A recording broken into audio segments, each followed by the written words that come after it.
இடம்பெற செய்யவில்லை என்பதாக நிதர்சனமாக பார்க்கிறோம். ஆக 1919 ஜாலியன் வாலாபாக் என்பதாக நடந்தது என்பதாக நம்முடைய பிள்ளைகளுக்கு நாம் சொல்கின்றோம். ஆக ஜாலியன் வாலாபாக் நடந்தது என்பதாக அதை சொல்கின்றோம்.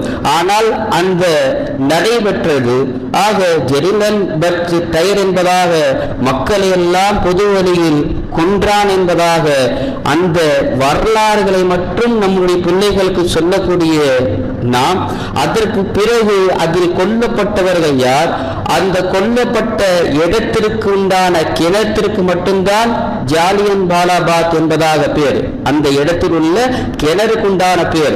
ஆக கொல்லப்பட்டு மக்களை பொது வழியில் சுட்டு கொல்லப்பட்டு கொன்றவர்களை கிணற்றில் போடப்பட்டார்கள். அந்த கிணத்திற்கு பேர்தான் ஜாலியன் வாலாபாக் என்பதாக பேர்.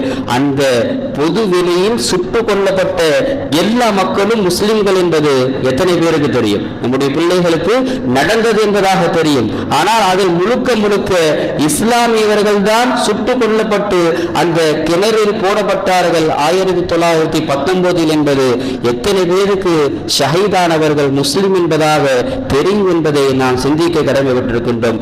ஆக முழுக்க முழுக்க 99.9% முஸ்லிம்கள் தான் அந்த மக்களுடைய அந்த இராணுவ அதிகாரி டயர் என்பதாக சொல்லக்கூடிய அந்த இராணுவ அதிகாரியுடைய உத்தரவின் பேரில் இத்தனை நபர்களும் கொல்லப்பட்டவர்கள் முஸ்லிம்கள் என்பதாக இதையெல்லாம் மறைக்கின்றார்கள். திட்டமிட்டு இஸ்லாமியர்கள் என்பதற்காக வேண்டி மறைக்கப்படக்கூடிய வரலாறுகளை எத்தனை பேர் இந்த வரலாறுகள் உண்மை நினைவகத்தை நம் பிள்ளைகளுக்கு